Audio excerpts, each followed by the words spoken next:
Hey y'all, it's me Alex. Today I am doing another anti-hauling things off of my wish list video. I haven't done a single one of these in 2021, and I think it's because I've been kind of mentally doing it already because I did it every month in 2020 or most months in 2020. I think that that has genuinely kind of helped me discern the makeup that I actually want and what would be a nice addition to my collection and what I don't need and all of that. But you know, I think it's another time for me to do that with y'all because I think these videos are pretty fun. And also I feel like generally if you're coming to my channel, you have similar makeup tastes and makeup interests to me. And so you probably need to be talked out of the same things as I do. If you don't know what an anti-haul is, it was created by the lovely and amazing Kimberly Clark, and it's basically hyperbole of like trying to talk you out of shit that you don't need because capitalism. And if you buy something that I'm anti-hauling, I probably will too. Self-control is not always my strong spirit. It is a fruit of the spirit that I don't have. So let me anti-haul some things on my wish list. Let's get started. Firstly, this is one that is not a new release, but every time I see it, I'm like, oh my god, I need it. And that is the Viseart Violet Étendue palette. I hope that my French accent was good and like non-offensive. I don't know if y'all know this by the everything about me, but I love purple eyeshadow. And I really enjoy Viseart shadows. Their Dark Edit palette is one of my all-time favorites. Yeah, so when I saw that, firstly, the packaging is gorgeous because I feel like that was their Dark Edit palette, but with like a nice little pattern on top. And it's basically a half neutral, half purple palette. Love, love, love some purple. And I want it so badly. I know that that was released like towards the end of last year, and we're almost in May now, but it's so pretty. And every time I look at it, I love their little edit palettes because those are like, you know, a little bit more affordable in terms of like Viseart, you know, so like you only feel slightly guilty for spending that amount of money on a thing. But I know that I don't need it because I know that I definitely have all of the purple eyeshadows that I love already in my collection. I truly don't need more, honestly. I feel like that is a slightly less condensed version of the Kaleidos Lunar Lavender palette, which I do really love. Those kind of both go hand in hand in that Lunar Lavender, I think, is kind of the reason that I want the Viseart palette as much as I do, but it's also the reason that I don't need it as much as I think I do, because that Lunar Lavender palette made me realize like, oh, a combo neutral purple palette can be a great combination. But I have one and I really like the formula. I know that that formula is very polarizing. Not everyone particularly cares for it, which is fair. But I found that it was pretty easy to work with and I liked especially the shimmers in it. I'm one of the few people who does like Viseart shimmers, but I definitely think that the Kaleidos ones are more dimensional, whereas the Viseart shimmers are more metallic. So do I really need that? Do I really need it? Probably not. Probably not at all. I have that. I have browns and purples. Next up is a collection that hurts my soul because it's from Colourpop and it has my favorite childhood TV show, and that is the Colourpop Lizzie McGuire collection. Now, I am surprisingly feeling even more strong feelings towards this collection than I did the Animal Crossing one. I think it's because I started watching Lizzie McGuire earlier in my life than I started playing Animal Crossing, which makes sense, kind of for the era that I grew up in. I thought that it was going to be kind of a mediocre collection until I saw people actually using it. And I want it so bad. I know it's not for everyone, but I feel like it's kind of right up my alley. Yeah, but I also know it's a licensed collection, so the palette itself is like $22, which is a lot for Colourpop because I have a couple of their palettes and I do like their eyeshadows. I know that obviously a lot of their shadows are more geared towards my skin tone and their color stories. So I know that they're not really the most inclusive, and I know that their shadows don't work for everyone. I know that their palette would work really well on me, but I feel a little uncomfortable with Colourpop and their inclusivity. I think they're doing better, but I still want to wait and see before I like say something specific either way about it, but I'm really trying to resist this collection because I think their lip glosses are super cute, although with the amount of gloss that I don't wear, I probably wouldn't get that much use out of.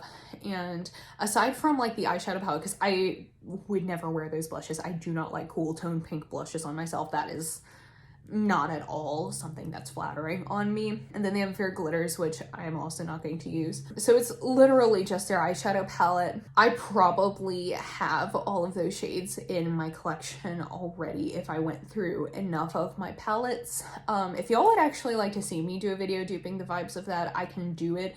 I was planning on doing it sooner, but yeah, I just had technical difficulties and didn't get around to doing it. So if that is something that y'all would actually like to see, let me know. I'll still do it if y'all don't think it's like too far out from when the collection was released. I did actually, when the collection came out, I did watch the Lizzie McGuire movie. And I've started going back on Disney Plus and watching old Lizzie McGuire episodes. That show holds up. It's really great, actually. It's still like, you know how some of your childhood TV shows you look back and you're like, Lizzie McGuire holds up really well. So that's a good thing, but I think I'll probably just go on Etsy and buy a sticker instead. Because let's be honest, with all of these licensed collections, you can just put stickers of that thing on your regular makeup and basically have the same effect. Yeah. Okay, another palette, because that's all I ever want, am I right? And that is the Melt Mary Jane palette. This is the one I'm having the hardest time talking myself out of, and I might still even get. So you'll know every year around 420, Melt releases some sort of weed themed eyeshadow palette, which I don't have a problem with. That's not my like personal vice or anything. I generally prefer fruity wines and like Kraft mac and cheese. Actually, if Melt did a mac and cheese palette, that would be amazing. New collab idea, Kraft and Melt. That wouldn't be very on brand, but I would love it so much. I would buy a mac and cheese themed eyeshadow palette. But I will say, if there's one thing that I do enjoy about weed themed collections, is I love, you know, the sorts of tones that generally come in with that. Like their 420 palette last year, I almost bought, except I waited for the reviews and the reviews were awful. So I bought the Gemini palette instead, which is like not quite as yellowy toned. But I really wish the quality of the 420 palette was good because I love the yellows and greens. Same with the Smoke Sessions palette. That one is still kind of on my radar because I know that that is a majority shimmer palette. And I know a lot of people don't like Melt's shimmers and they prefer their mattes. I'm kind of the opposite in that like I generally enjoy their shimmers more than I enjoy their mattes. But that's because they are so like flaky and textury and getting everywhere. And I know the reason I like their shimmers is because of all of the reasons that people hate their shimmers. And the Melt Mary Jane palette is actually majority shimmer palette. But I definitely feel like I need to see a few more looks using it because sometimes I feel like Melt's mattes can be, while I normally prefer pigmentation to blendability, Melt, in my opinion, sometimes takes that a little too far. So that would be my main concern. And the other one is that like, it's a very cool tone neutral palette. And I like how cool tone neutral looks look. That was something that I really did a lot of with my makeup when I had blonde hair, and I think that looked really good, but I feel like cool tone neutrals don't look quite as good ever since I went teal several years ago. So that might just be a me personally thing. I have tried a couple of looks, and I also know that some of them like aren't straight up gray, they're more browny. They're really pretty shades and I love those colors. Since it's $58, I want to know, like, am I going to use that palette as much as I think I will, or am I going in for the aesthetic? Because I'm not buying the glitter pots, and obviously I have no use for like the pipes and stuff that they're selling. Once again, not my cup of tea, not shaming anyone else, just not for me. Yeah, that palette I think is so beautiful, and I know that people don't like the shimmers in that palette, but all of the criticisms I've seen of the shimmers in that palette are exactly why I would really like them. I just want to know before I make the investment, am I going to like it and use it as much as I think I will? Is this for my fantasy self or for my real life self? You know, is this for my aspirational self and I'll never use it? Or is this something new that I could try and end up loving? Also, I really wish they would have come out with some liners in that collection because I did take advantage of their sale because they always do a sale when something new drops, which I think is great. And I also realized, y'all will notice a couple videos ago, I was confused as to how the hell I ended up with a lipstick in that order. Apparently on the day that I was ordering it, they were doing a promo that they had posted on like their Insta stories, and I didn't see it. But apparently all of the orders that were placed that day, they were just throwing in a free lipstick to everyone, which was awesome. Super great. But I wish I would have done some liners in that collection, because I know they have a lot of browns, a couple of which that I own, but I would love to see like them do a taupey liner. I just want Melt to make gel liners in every color, which they're slowly doing, but come a little faster. Next up, we have two more things. One, Fenty Skin Tint. Oh, I want this so badly because I love my NYX Bear With Me Tinted Skin Veil, and I have been trying to find, I just want to try another formula that would emulate that. That way I can have like a drugstore recommendation and a high-end recommendation, and just like try out a couple of different formulas. And it feels like whenever I like see something that looks like it's going to be close to the sort of tinted moisturizer product that I like, there's always something wrong with it. So I was about to buy that Milani skin tint, and apparently I was consulting a few friends beforehand, and apparently that one claims to be dewy but very much isn't, and it just dries the shit out of your skin, so I didn't get that. I was looking at the e.l.f. CC cream, but that was way more full coverage than I thought it would be, so I didn't get that. There's that Urban Decay skin tinted moisturizer thingy, but the shade range really isn't quite where I feel comfortable buying from it. Bare minimum,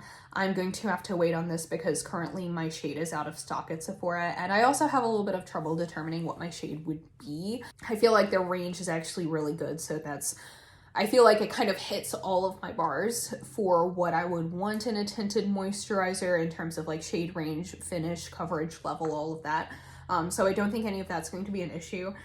It's simply the fact that my preferred skin tint from NYX is like $13, whereas that one is about double the price, which isn't actually bad for a high-end base product. Do I want it for the hype, or do I want it because it would actually benefit me? Do I? I don't know. And fortunately, since my shade is out of stock, I can wait, and I will find out whether or not, you know, because I feel like Fenty is kind of known for their skin products, and I have tried their bronzer. I think that's really good. So I don't doubt that their like foundation-based products are really good, and I'm glad they kind of came out with one that is up my alley. But will I want it after the hype dies down and it comes back in stock? I don't know. Okay, last thing, and then I need to eat some lunch. I'm getting hungry. And that is the Bare Minerals Blonzer.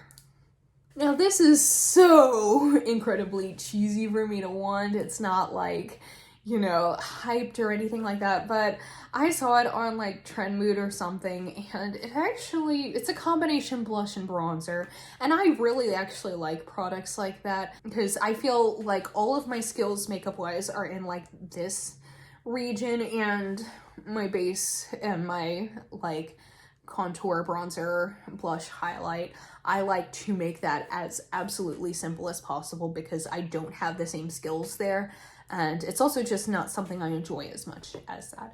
But the bronzer actually looks like it would be a great sort of blush bronzer combination for my skin tone. I actually like the name. I think the name for that is great. It reminds me of that John Mulaney bit about like the Psalms. I'm gonna sing a psalm. Oh, you're gonna sing a song. Yeah, it's a psalm. That's how I would be doing my makeup tutorials if I had that product. It's like, and I'm going to apply my bronzer. You're gonna apply your bronzer? Yeah, it's my bronzer. But I also feel like that is probably actually just a gimmick, and I probably have like the same products to get the same effect on my face. Like honestly, oh my gosh, one of my neighbors is walking a really cute dog. Yeah, so I feel like that's probably actually a gimmick, and I feel like I probably have that sort of like cheek shade in my collection in a blush somewhere. Like I can almost guarantee it because I do go for the same sort of blush colors over and over, and I don't really get out of my comfort zone in that regard.